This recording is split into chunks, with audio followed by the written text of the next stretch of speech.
Good evening, everyone. Welcome to Living Room Radio, where we discuss topics of science, the metaphysical, life, and everything in between, with leading minds and interesting people. My name is Drew Rosenblatt, and tonight we are being joined by Darren Colomb, a scientist, researcher, and inventor working from a Russellian perspective of the universe. He's currently involved in new energy production based on principles of nature discovered by Walter Russell, who many deem as the Leonardo da Vinci of the 20th century. Possibly one of the smartest people to ever live, who knows. Darren's work involves fuelless, clean, and unlimited energy production, which is fitting for our modern world. Darren is the lead scientist at the University of Science and Philosophy. Hi, Darren. Welcome to Living Room Radio. Oh, thanks for having me. Yeah, sure thing. Could you start off just by giving us a little background about yourself, the work you're currently doing, and how you first became familiar with the work of Walter Russell, and just sort of your light switch moment? Well, that came after a period of, I guess you'd say, weight loss, actually. I was kind of overweight, and I went through an interesting period of mental transition and lost about 70 pounds or so in the course of a few months. And a lot of things happened to me after that period that I wasn't expecting. One of them was that I found I could pretty much remember almost everything I heard.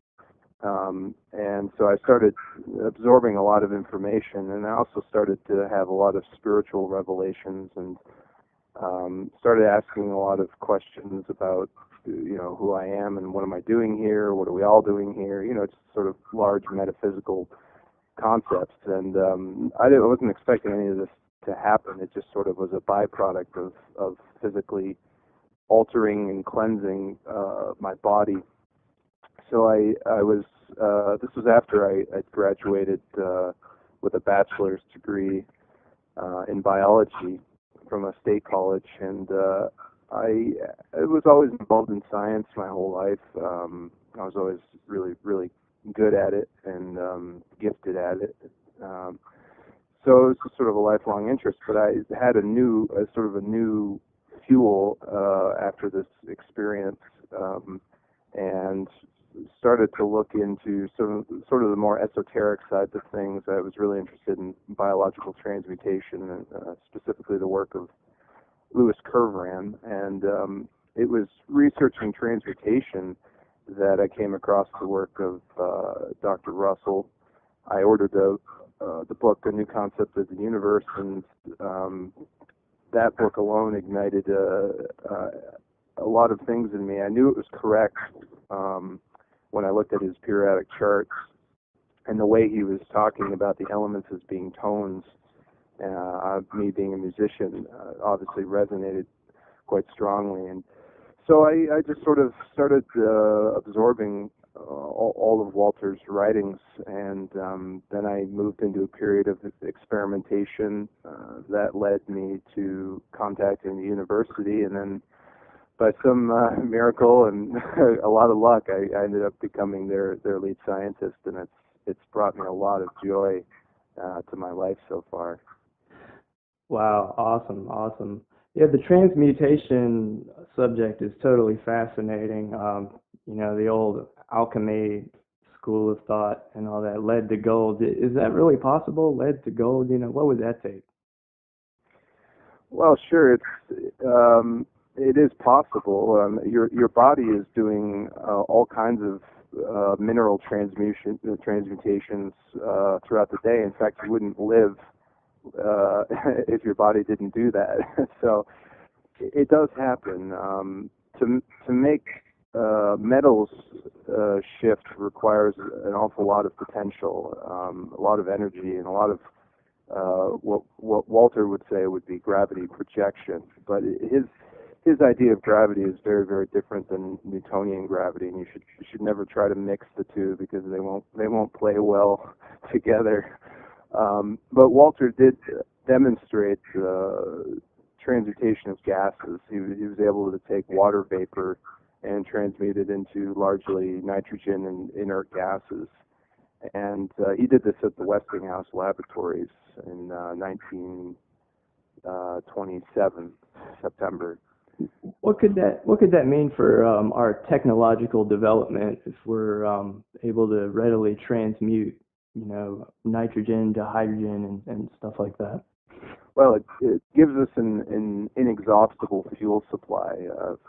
Hydrogen can burn many, many millions of times and release more heat and energy than oil alone. In fact, when you're burning an oil, you're burning a hydrocarbon, which means you're releasing the heat from hydrogen and carbon.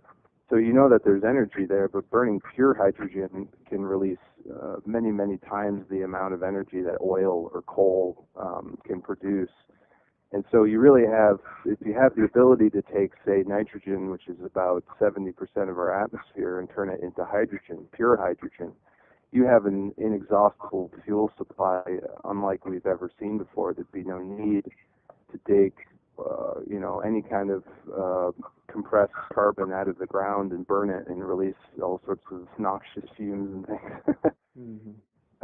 So it'd be a massive shift for our fuel economy, let's say, to be able to do something simple like transmute gases. When I first saw Russell's diagram, the periodic spiral of the elements, my mind was just kind of blown. That was probably several years ago. And it's just something I always come back to, and how he was able to predict the discovery of elements before they were discovered, and how he even predicted the pre-hydrogen elements, elements beyond hydrogen that we can't currently detect. Can you talk maybe a little bit more? Do you think is there an infinite number of elements that we just are waiting to discover, or do you believe there's like a set finite amount of elements? Where do you go with that? Well, the elements aren't substances the way that they're taught. When I was taught chemistry, you sort of taught that all these elements are different substances, and they all have their own little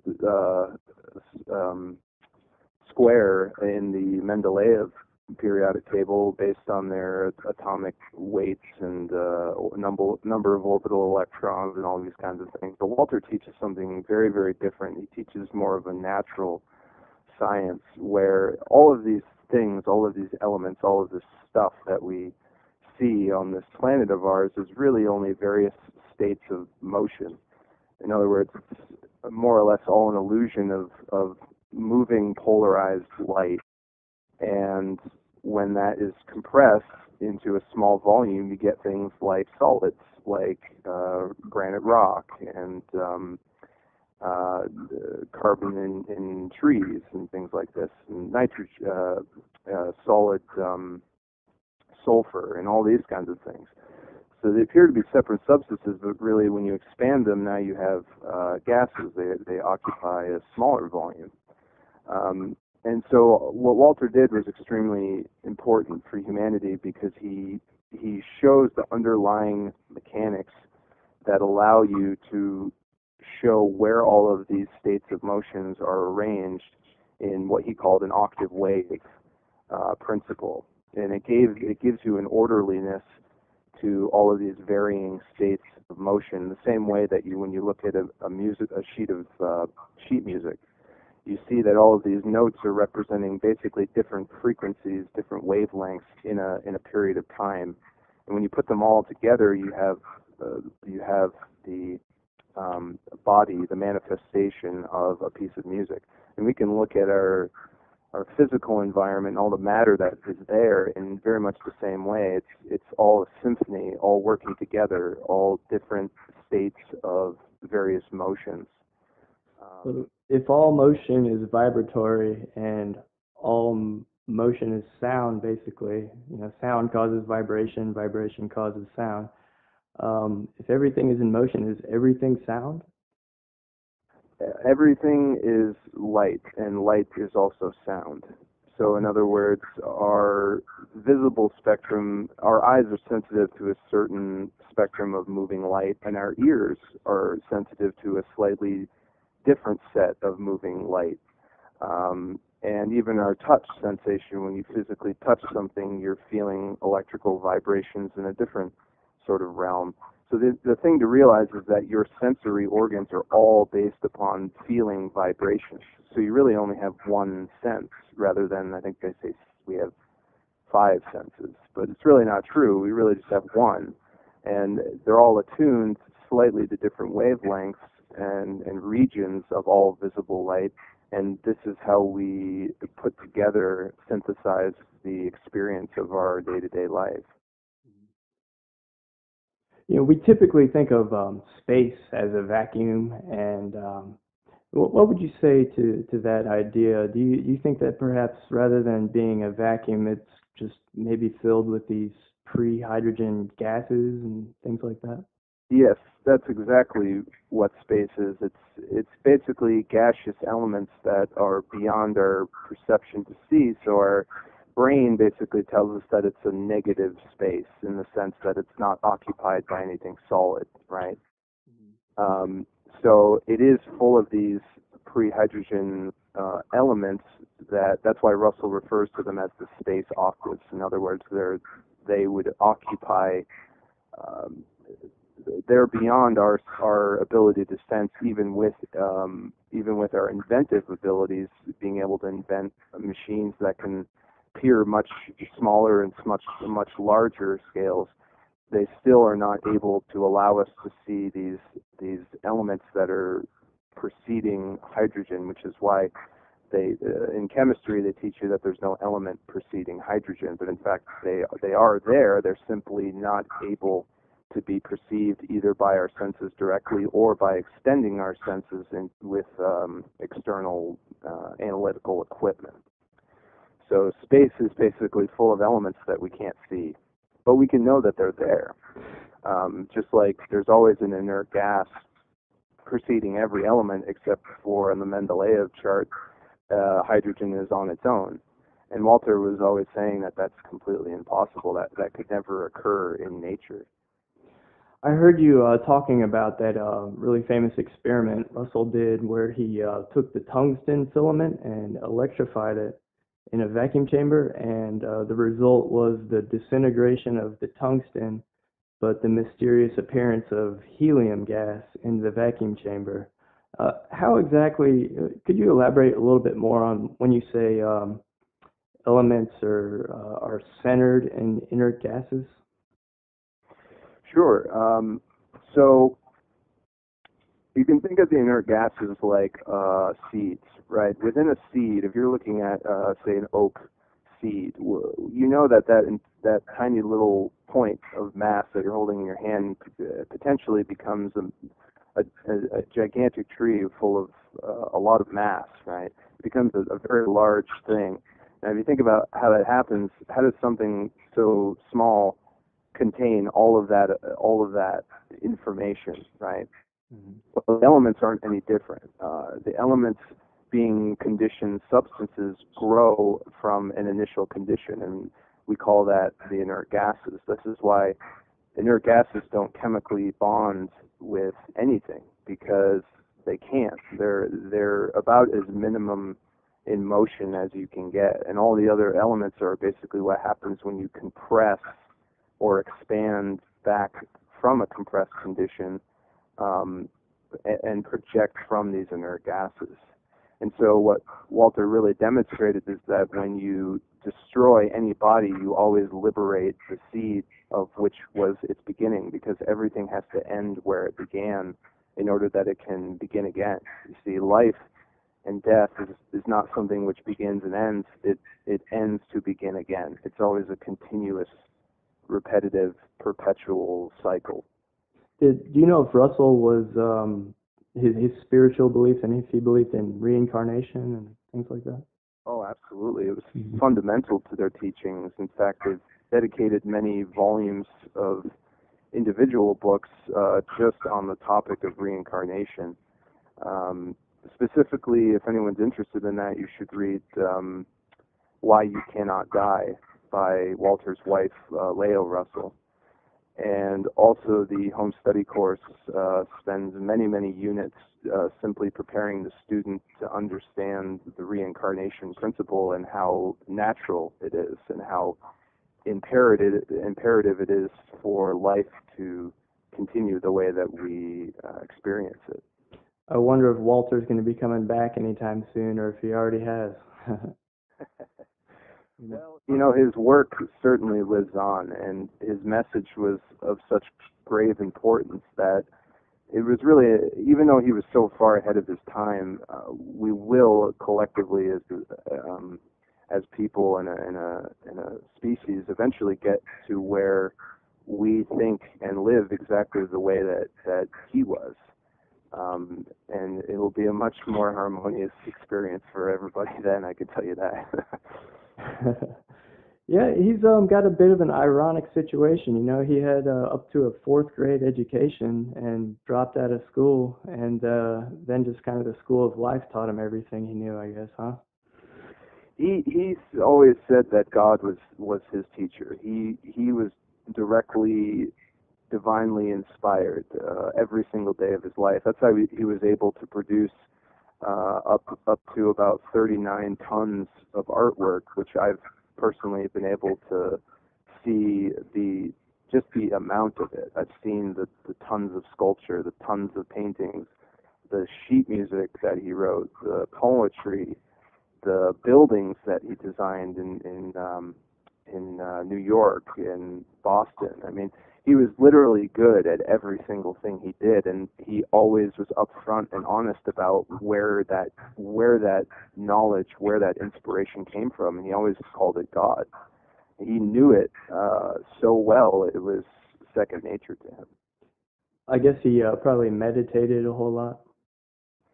He would, I guess you would say it was a waking meditation, or a constant communion, a state of meditation. I think everybody experiences different levels and different forms of meditation, but sometimes you're just, you're in the zone, especially if you're creating something, if you're painting or writing music, you sort of get in the zone where, for instance, if you're playing music, you're almost outside of yourself listening to yourself play, and that's a very surreal experience.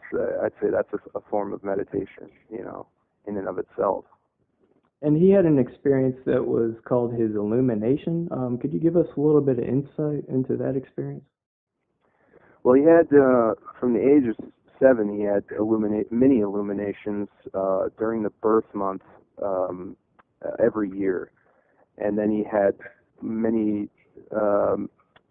had larger experiences preparing him for the one that occurred on his 49th year, in which he was, I guess you would say he was he was out of his body for about 39 days.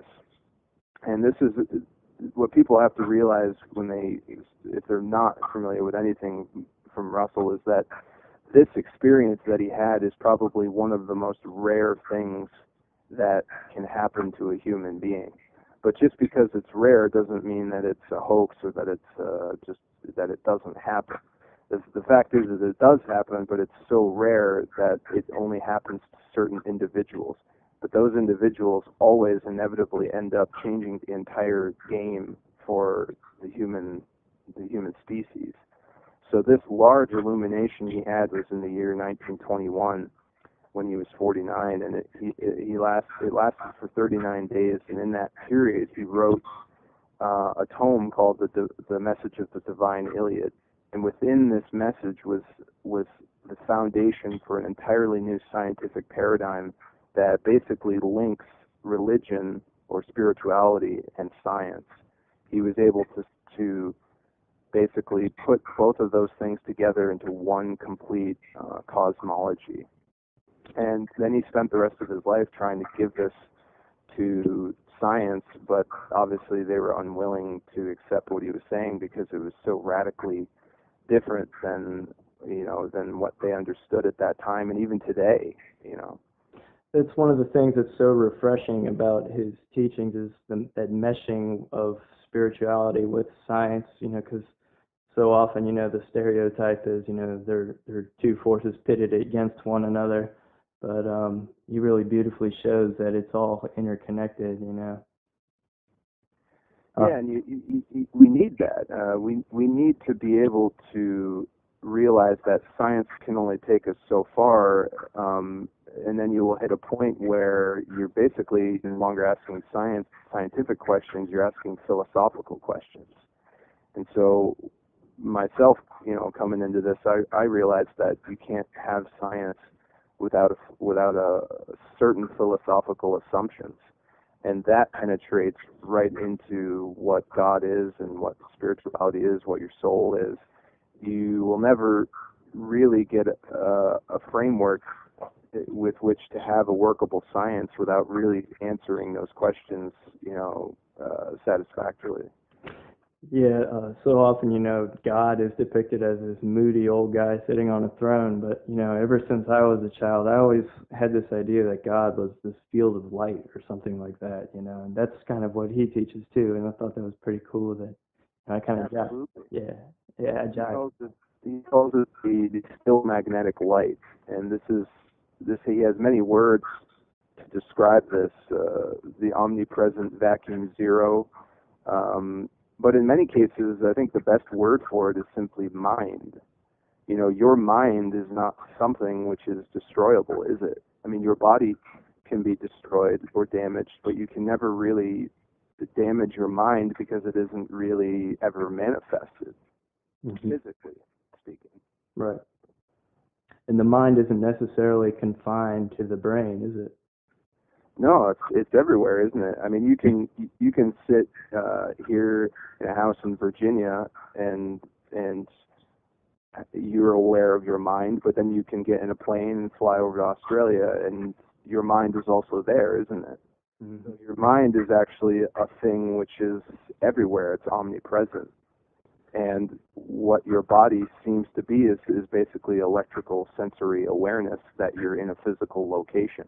But your mind is always informed of that information at every single point in the universe. Mm-hmm.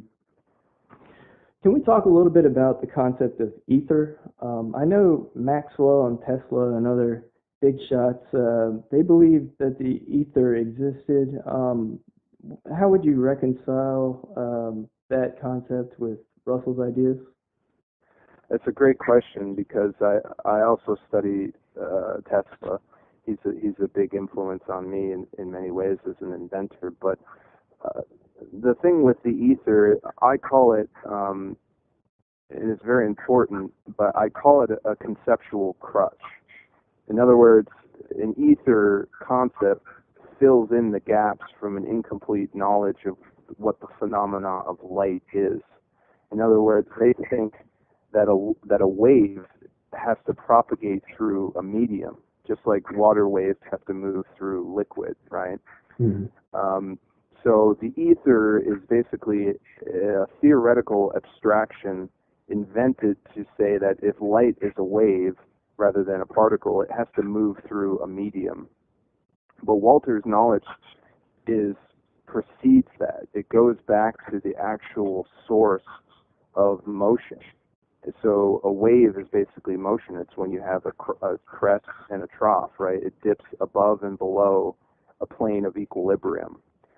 So you don't need an ether if you can fully understand what light waves are and how they're constructed by electrical vortices around still centers of mind or magnetic light, as Russell calls it. So when I hear about the ether, I can realize that people are maybe looking into Tesla or something as an explanation. But I will say that Tesla was friends with Walter, and actually, if you really look into it, if you really investigate, Tesla never spoke about the ether ever again after the period of 1926, and that was because he was given a copy of Walter's book, The Universal One, in which Walter describes adequately the pre-hydrogen space octaves, which would basically account for what Tesla was talking about with the ether as the source of some sort of radiant energy. Wow. Amazing. Man, my mind is constantly blown every time I look into Walter Russell's material. Well, it is. It's a radically advanced body of work, and I can tell you that it takes a lot of work to really understand what he's saying, because it's not like you'll be able to um, take his language and turn it into something that you can understand. You actually have to learn it like a new language and learn his language, because it frames the concepts in a certain way so that you can see it as one consistent whole. Mm-hmm. So it's just, you have to work really hard to get what he's saying. Mm-hmm. When waves are taught in class and things like that, they're on the chalkboard. It's always, that up and down wavy line that looks like a snake. But really, that's more of a two-dimensional representation of what would really be a three-dimensional vortex. Is that right? Well, I call that the sinusoid there. I call that it's more of a residue. In other words, it's the wave motion is actually always 90 degrees away from perpendicular to that moving shaft. But as that electrical vortex is moving 90 degrees around that shaft, it carves out a zero potential curvature, bending and bounded by the cube's faces of zero curvature. So in other words, whenever you have curvature, you always have to have zero curvature or non-curvature, because you can't create anything in this universe without creating its polar opposite. That's one of the most important things that science usually forgets. Every action has an equal and opposite reaction, right? Well, they teach that, but then they don't ever really go beyond and apply it to actual physical phenomena. So if you create a curved spiral, you have to have a flat surface in order, relative to it, in order that it can be a curve, you see. So that sinusoid is actually zero potential. The electrical motion is always 90 degrees around it, but what you see with that is exactly what you said. It's just a two-dimensional tracing. So it's like drawing a stick figure, right, of a person. You know that the stick figure is only an approximation of that person. The person doesn't really look like that. You're just making a trace, a really basic trace to get all of the features, and that's what a sinusoid wave is. It's just a basic tracing of what a three-dimensional electrical vortex looks like on an oscilloscope or something. Mm-hmm. So would you say all atoms are rings? Is that true? Yes, all atoms are rings, with only one exception, and that is carbon. Carbon is actually a perfect sphere, or a stack of rings that have closed up their central hole. And why do you think that is? Do you think it's something to do with rotation, which would naturally cause the ring shape? Well, by rings we mean ripples, essentially. In other words, this whole idea that an atom has a solid material nucleus with orbital electrons around it is essentially completely fabricated. It's never been verified. In fact, if you look up pictures of tungsten micrographs, they're able to actually photograph what tungsten atoms look like. And if you look at the pictures, they look like water ripples. They're simply concentric rings with nothing in the middle. The middle of an atom is always completely empty vacuum, I guess, if you want to say it that way. In other words, it's just like we were saying with the wave, is electrical motion around a still point. That's what every single atom is. It's just electrical motion in a circle around a still point, which is not moving. Yeah, the old saying, as above, so below. You know how the solar system, if you glanced at it from far away, could almost resemble, an atom, and the disk of the galaxies, and who knows, like, where it ends, like how far you go up, or how, how far down you go with it, Yeah, if you want to know what a carbon atom looks like, just look up in the sky and look at the spiral nebulas. That's exactly what carbon looks like. It's on the amplitude of its wave where it's equal on either side. It's at the crest or the trough of the wave, and it forms that pinwheel, that spiral structure that we see. The only difference really there is in time. The spiral in the galaxy that you see up in space is taking billions or maybe even trillions of years to have a one life-death cycle, but the carbon here on Earth maybe takes occupies less amount of time. But there's no difference in the structure and there's no difference in the formation at all. Mm-hmm. Jumping over to Russell's fourth law of thermodynamics, he states there is no energy in matter. Could you elaborate on that a little bit? Because my thinking is, energy is motion and everything's in motion. So, everything is energy. But what does he mean when he says there is no energy in matter? What he means is if you think of two kids on a seesaw, right? The two kids are oscillating. One is moving up and one is moving down, right?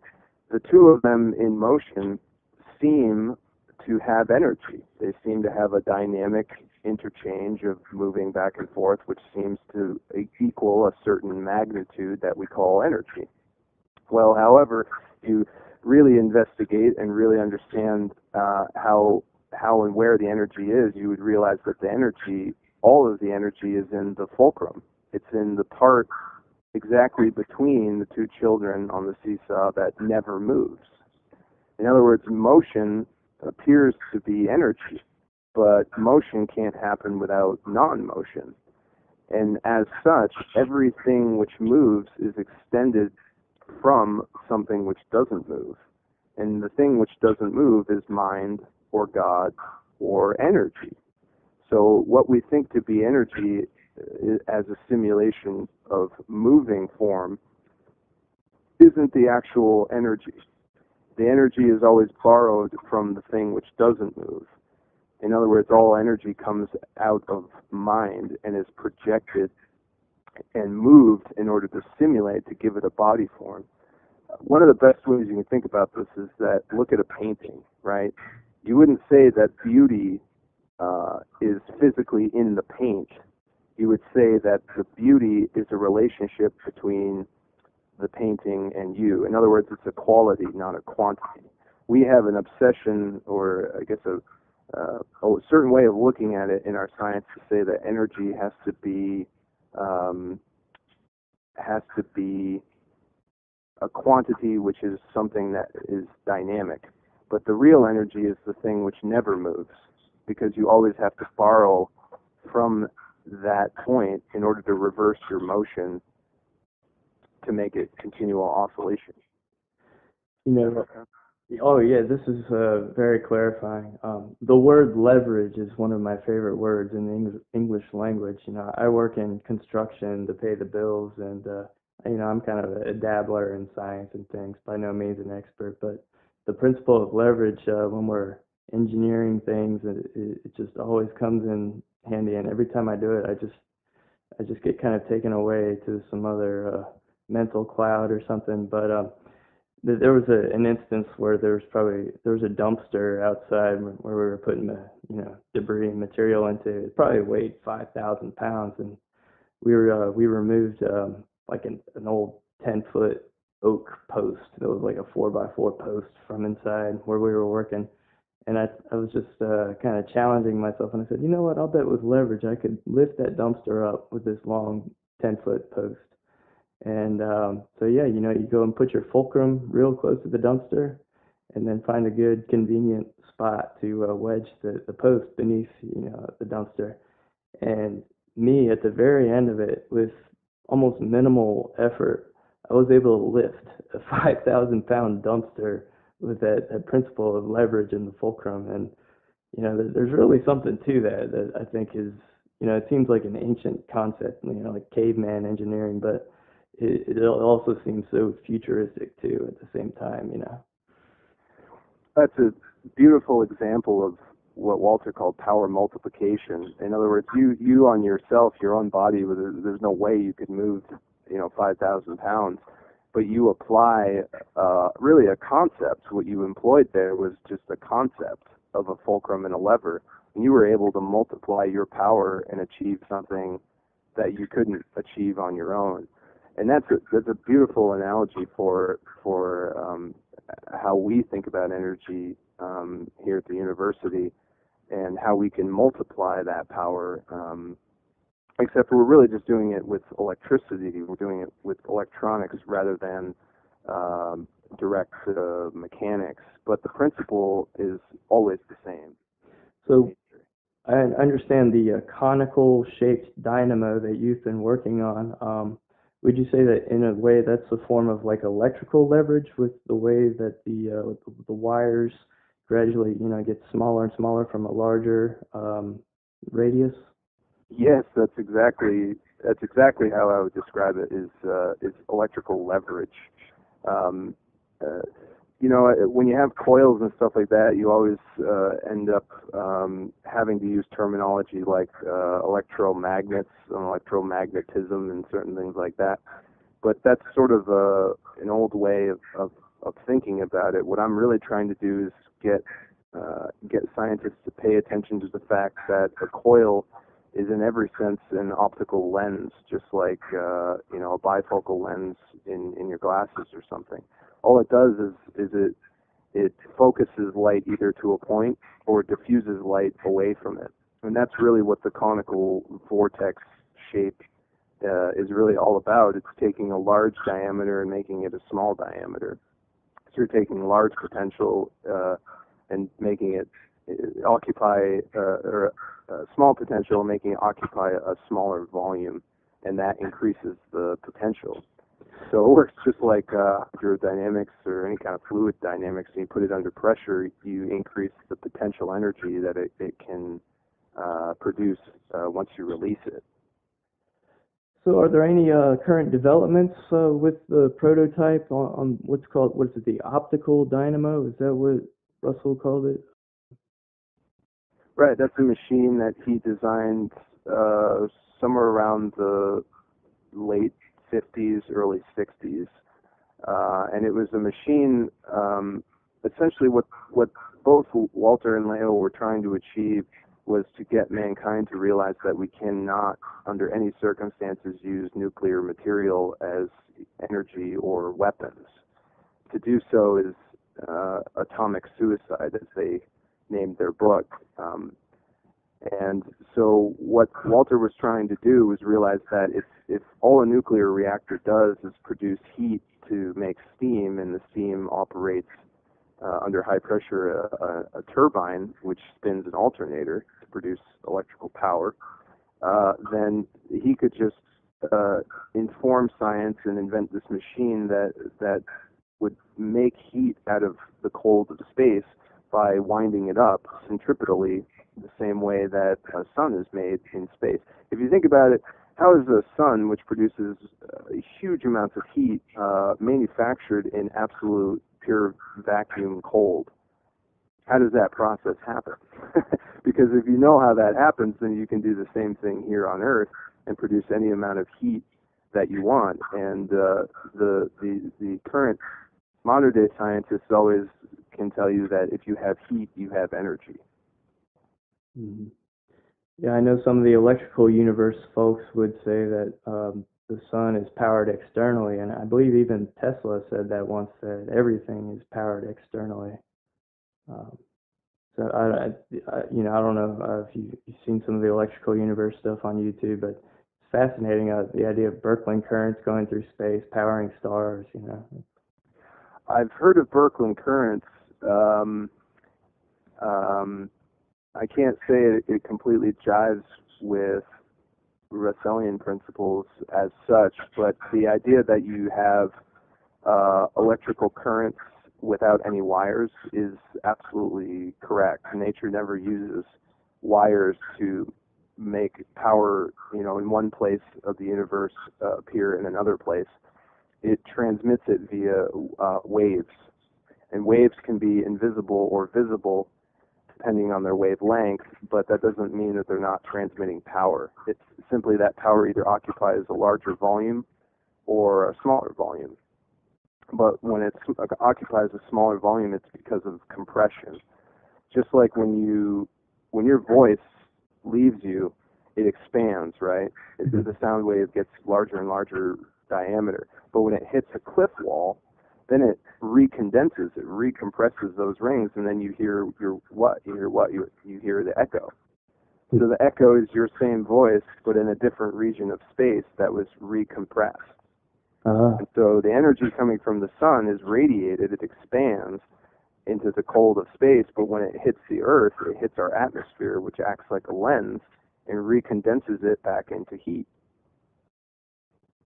So these mechanics are very applicable, and we can use this to our advantage to gain energy from the sun, or gain energy from compressive coils, or lots of things, even permanent magnets. I know sometimes the term free energy can irk people a little, but in a way, it's very true. Solar power is in a way free energy. Wind power, and just harnessing the forces that are already there, waiting to be harnessed. Well, I'll tell you, I usually don't touch free energy or over unity or any of these kinds of things, because in my mind, you're simply using what is there. It's not that the energy is free. It's that you're realizing that this is a two-way universe, not a one-way. You can't have entropy without something preceding entropy in a cycle. Mm-hmm. So think of a magnet. They say that you can't get free energy out of a magnet, but the magnet is a condition which is electrically polarized, and it will stay electrically polarized for many, many hundreds of years. It loses about 1% of its power every year. So for the purposes of a human life, you can extract energy out of a magnet beyond the lifespan of a single person. So if you really think about it, all we're really doing when we're talking about energy or gaining energy without fuel is manipulating intervals of time. If the time interval exceeds the human lifespan, then you could technically call it free energy, I suppose. Mm-hmm. But it's not really. It's just a longer wavelength, just like the sun will eventually stop producing radiation and heat, but it takes many, many, many billions of years to do so. Mm-hmm. Let's talk about cold and superconductivity. I've seen experiments where wires were given a bath of liquid nitrogen, and all of a sudden they became more conductive. What's going on there? Well, to study Russell's thermodynamics, he says that cold is generative and heat is radiative. So when you pass electricity through a wire, you can feel, depending on the diameter and the length of the wire and the amount of current you're putting through it, you can feel a proportionate amount of heat. And that heat dissipation is radiating out into the cold of space. When you cool the wire, what you're doing is you're generating it. You're now allowing the radiation is no longer escaping out into space. It's actually continually traveling, utilizing the wire as a shaft of potential, zero potential, in which to move the electrical current through. So, in other words, when you generate the wire, it now exhibits the property of being able to transfer more of the current. However, when it's room temperature, now there's more resistance. You've increased the resistance because it's at a different temperature, and so the current has a harder time getting reproduced. That's really what induction is, or conduction. Excuse me. Conduction is really the ability for a wave to reproduce itself. So that's, and Walter's talked about superconductivity for a long time. It really validates his ideas of thermodynamics quite nicely.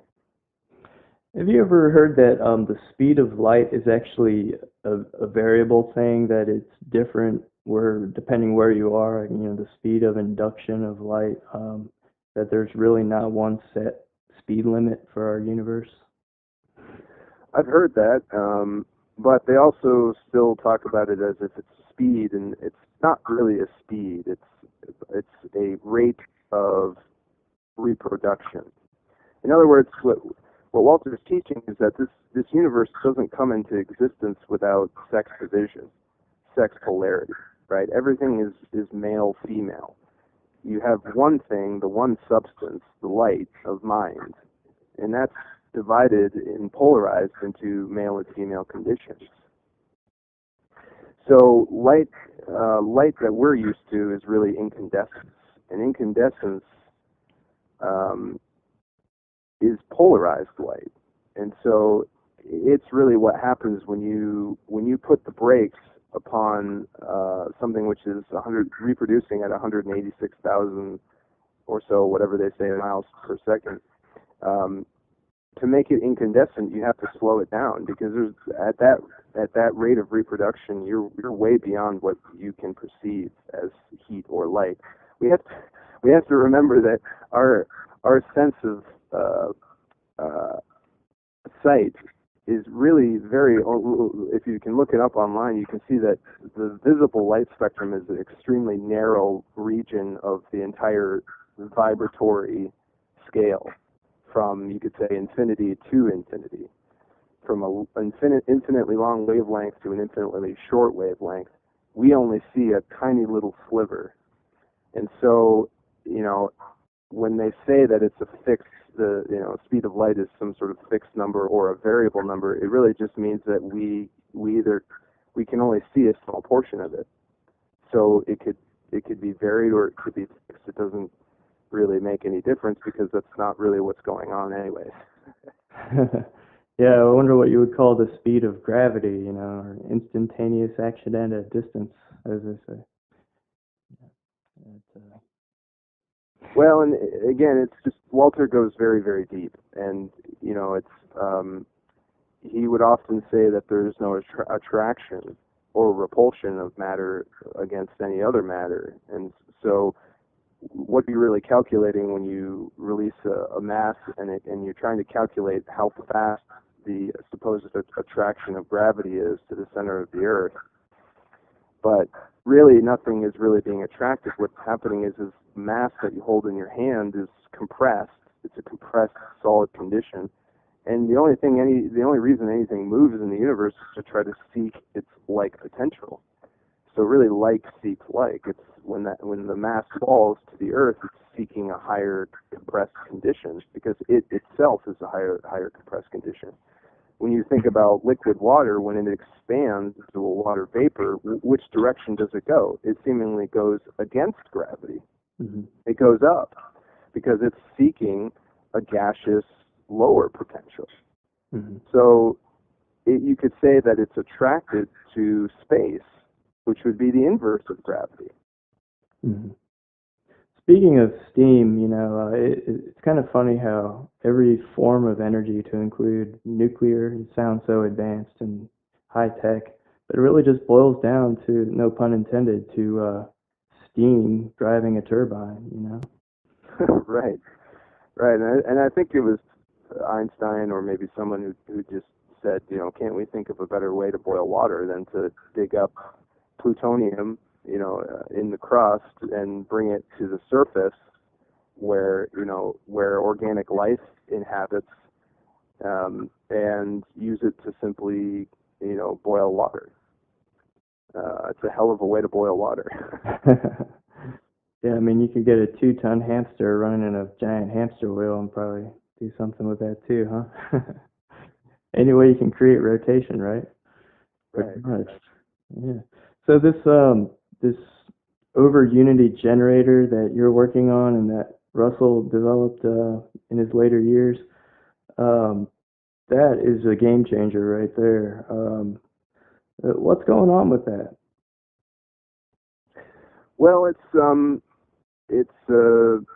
we're underway with construction. We're sourcing the materials. We're sourcing different avenues for production.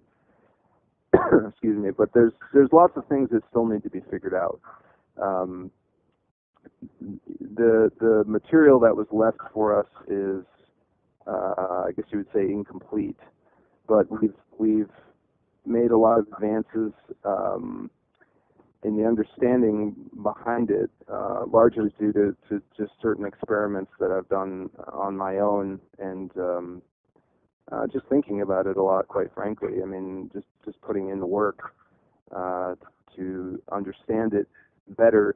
My whole strategy in this whole thing is to understand the science of creation first, and then the inventive process becomes much easier because you're really just following what nature does. When we produce heat, we will produce it the same way nature does. When we produce liquid water, we will produce it the same way nature does. So it's really about all of this whole thing is about really getting back with nature and realizing that you can't command or control nature until you first realize that you are a part of it. Mm-hmm. Why is it you think that this optical generator, the conical generator, never really made it to the mass market? Do you think there's some kind of conspiracy going on there where people will say the oil companies are protecting their interests and stuff like that? It just seems too significant to keep to yourself, or Well, I don't generally touch conspiracies.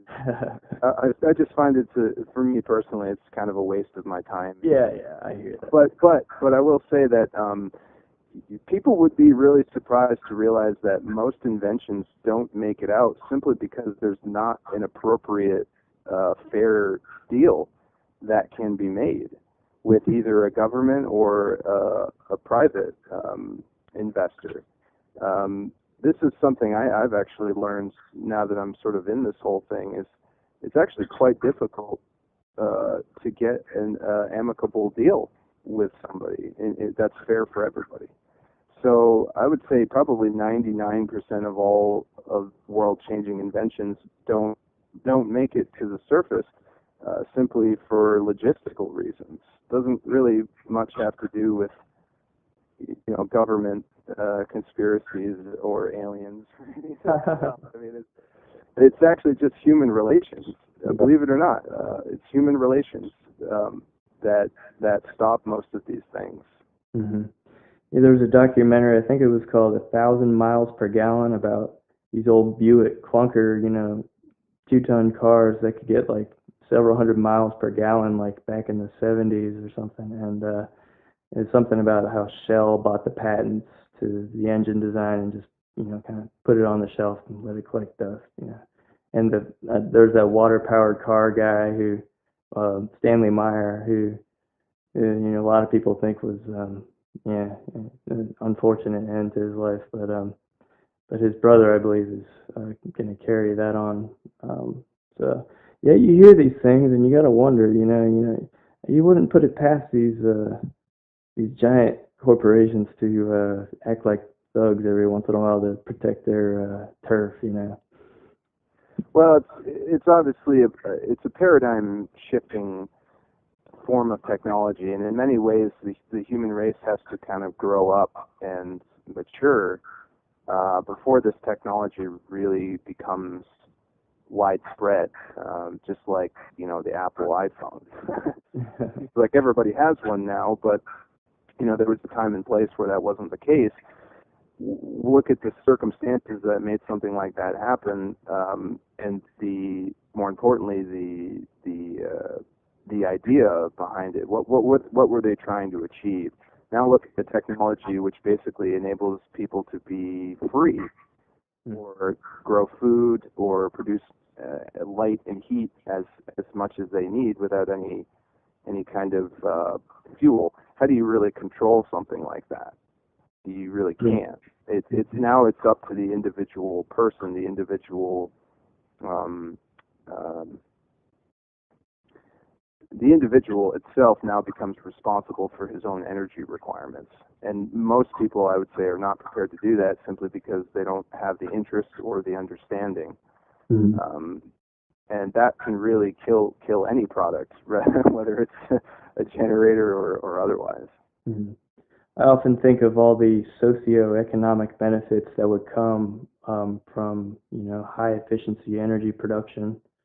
Just it'd probably just free the world literally, and everybody would have more free time.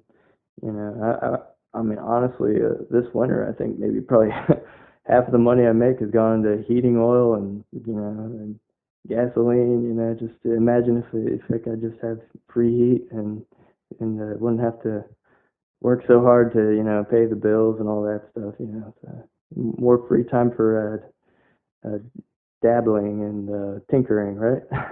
Yeah, and I think that's, I mean, if I really had to put my finger on it, that's sort of the main reason I'm drawn into this kind of avenue, is because I feel like, and this is just my opinion, but I feel like every single person on this planet has a purpose. They have something that they're living, that they were birthed and they lived in order to achieve. And most people don't really ever get to do that. And you think about the reason why. It's because they become distracted by having to work extremely hard just for really basic necessities, like you were saying, heat, or light. And if I can use my talents and my gifts in order to create something that makes somebody else's life easier, then that means that person can now begin the work of figuring it out what it is that they're here to do.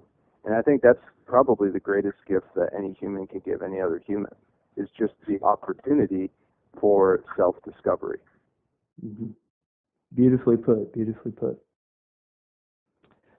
So what's going on with the University of Science and Philosophy these days? We're going to see a campus emerge on Afton Mountain or anything like that anytime? Or Well, we're working really hard on that, and we will be unearthing lots of new material. We've recently uncovered many hundreds of hours of audio lectures recorded in the 50s of Dr. Russell himself.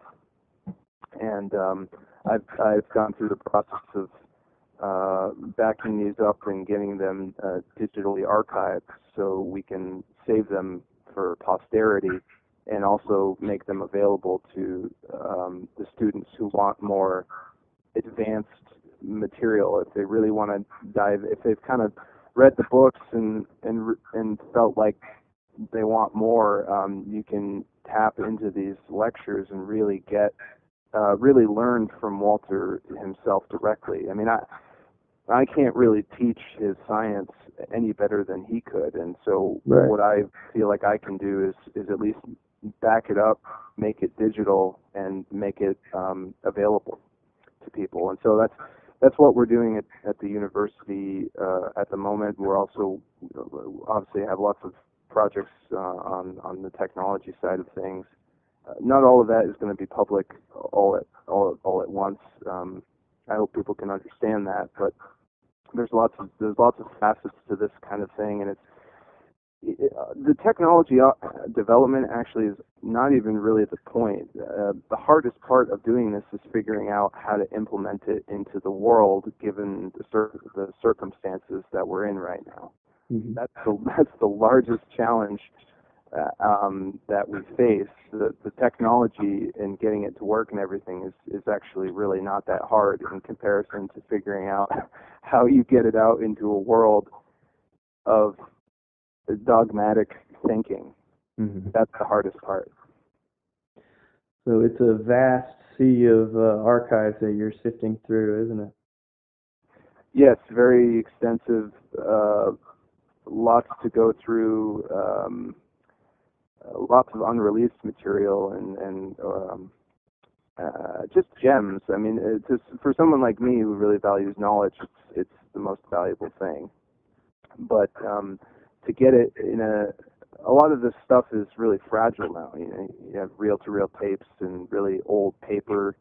The thing to do is to really get it saved and make it in a format so that people don't have to drive to Virginia to see all of it. But eventually the other thing that will be coming down the road is a museum, in order to get Walter's artwork, all his thousands of works of art on display, which is really the demonstration. of his genius. I mean, Mm-hmm. because people might be asking themselves, why should I pay attention to Walter Russell? Well, when you see his artwork and you see how much of it, and you see that it's all masterpieces, that's the point. That's the point where you realize, wow, as a human being, I'm not even beginning to tap my potential, because this guy tapped his full potential, and look at what he was able to achieve. His artwork is his legacy. It's the demonstration of a man who is working with the creation of the universe to create and produce masterpieces, just like God does. God creates a masterpiece called the universe. Mm-hmm. He's a very special person, that's for sure. That's an understatement. Did he emphasize diet, anything like that? Like what do you eat for breakfast? Do you have any idea? He stressed largely vegetables and fruit. He did eat meat, but very seldom. And he was a proponent for supplementing, because he said even back in the 20s, he was saying that our modern diet is very unnatural now. Mm-hmm. We've done unnatural things to our foods and so forth, and so he recommended, that you could supplement within reason to make up for what you're no longer getting in the food, which I find kind of interesting, because things have kind of gotten way out of control now with food. But he was even saying back then that it was sort of unnatural and being tampered with. So this kind of thing has obviously been going on for a while now. Mm-hmm. Did he ever do much work in medical technology, anything like that you know of? No, I mean, there are stories that I've heard that both Walter and Leo were perfectly capable of healing people, but that they were not allowed to do that by certain constraints of their message, their illumination messages. They were given certain instructions to not do certain things. They were both very capable of doing that. Walter, around the age of 14, I believe, came down with black diphtheria, which basically completely closes up your windpipe.